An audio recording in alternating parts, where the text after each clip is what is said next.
Hi, I'm Steve. I'm Crystal. Where to next? We are about to get on an airboat and do an airboat tour through the Everglades. We booked a private tour with Everglades Airboat Tours. We are at 3:30, so we're gonna go get on the boat and see how this goes.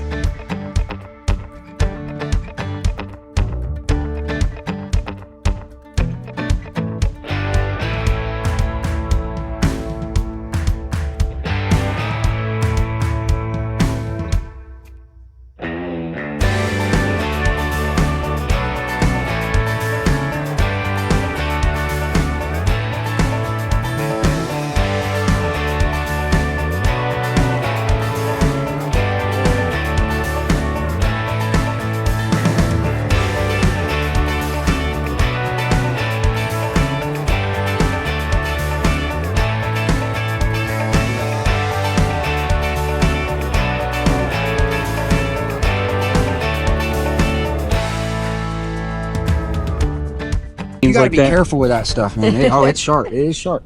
That stuff will get you. It makes a grown man cry just about. Yeah, you pull it out down there low and you'll get the whole root system out. That's how you get the food out of it right there at the bottom. It's better with ranch right there. The little tip. A little barbecue sauce. It's better with ranch or barbecue. But it's high in fiber and you just eat that before you drink a bad source of water. But yeah, when you go that way, it's pretty dull. It's like a saw blade. It's directional. But back down like that, that's where it's... That's crazy. You should see my jeans at the house, man. They're tore up. But that's why you don't stick your hands out while you're riding. No. Yeah. Get you. All around us out here right now, citronella, mosquito repellent. Right here. Oh. All this myrtle weed growing all out there, that is the citronella. That's bug spray. Yeah, that's cool. These called myrtle weeds. You take them myrtles and you crush them up a little bit. Now, I don't have a good sense of smell. It shouldn't smell like a lemon, though. A little bit, yeah, it does. You can smell it. Yeah. Citronella. That's bug spray right here. You take that, you crush these myrtles, and you rub them on you. No more mosquitoes. Here's another good one over here. Let me get my knife out. Your cattail plant right here. This one has a couple different uses. Your cattails, you open up one side like that, flip it over, you got this cool little fiber there in the middle. You scrape out your fiber, and it's gonna make you little like antibacterial gauze, little pieces of cloth. Oh yeah, it looks So just it's like a Band-Aid. Yeah, grab it, feel it. It's just like a gauze. Oh. Now, of course, That's cool. yeah, you'll pull big strips out of the bigger pieces. Yeah. That's also the best fire starter you're gonna get out here. Put that in the window of your truck for 2 hours, it's gonna light up like you dipped in gas almost. Right here's the water. Looking around, and good luck finding a fish out here. It's very shallow. All this grass, fish literally can't breathe out here. There's not enough dissolved oxygen. Oh, yeah. They still need oxygen, but it's in the water. But basically, there's no food out here, so you're not really gonna see too many gators. And it's not safe. Like, where's a gator gonna hide from us? Yeah. They ain't gonna go down and hide. So that's how we're gonna find them today, is the water. Okay. Deeper water, it means food and it means safety, because they hide there.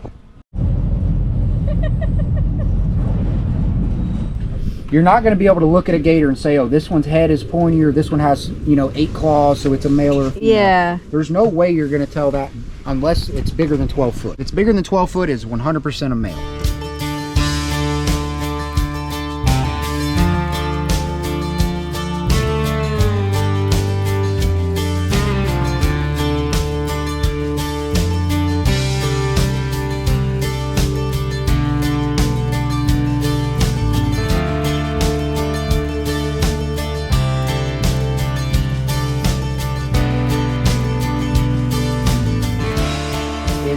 They only use 2,500 PSI to compact cars. Like an old junk car, when they cube it up, they only use 500 pounds more than what that gator has in his mouth to crush a car up totally.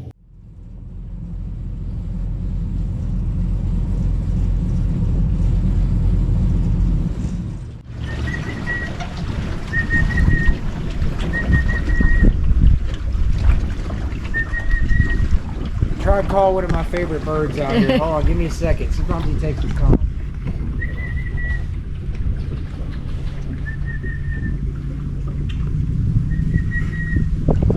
Oh, I hear it. There he comes. Oh no! There you go, buddy. That's one of the. There's only 2 things an alligator won't eat. One of them is a purple gallinule.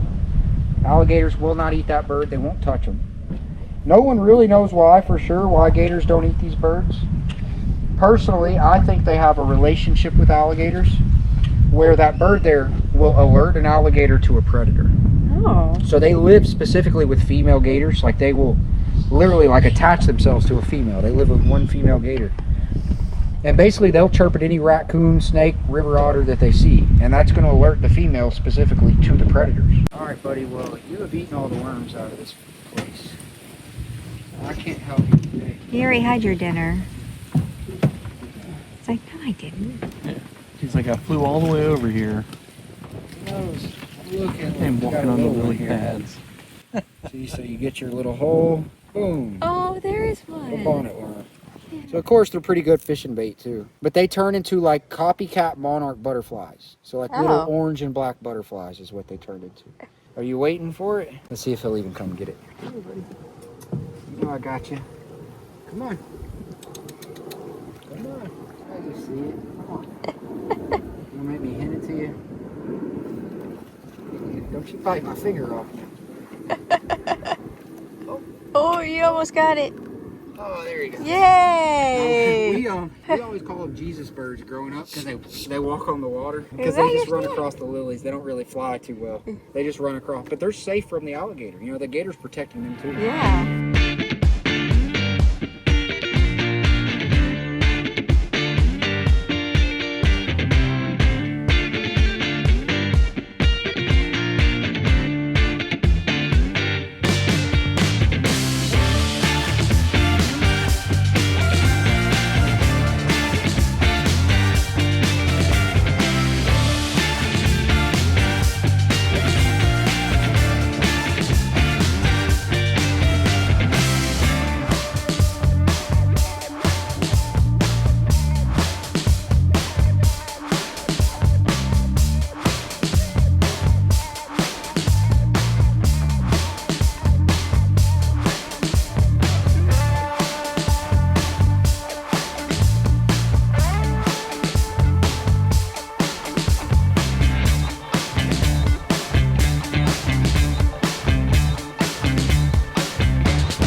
Hey, we are back from our airboat tour. The hour went by very quick, but it was freaking awesome. Oh, it was amazing. So Daniel with Everglades Airboat Tours was our guide. He's one of the owners. Him and his buddy own it. And there's a third person that just kind of answers the phone. I don't know if I'm getting that in the background. But that was our airboat right there. And oh, it was a blast. We saw several gators. A pro that hitched a ride. He just rode with us. He rode along. And when we stopped, he would jump off, get in a tree, look at what we were looking at, and then jump back on the boat with us when we took off. And just rode along. It's the craziest freaking thing. We saw lots of birds, cranes, herons. We got to see what everybody here refers to as the crown jewel of the Everglades, which is the purple gallinule. And that bird was amazing. And he called it like a pet. He whistled and it just came flying up and he hand fed it a worm. He's a wild bird. He just came over and fed it. It was the coolest thing. It was an awesome tour, and it was great because it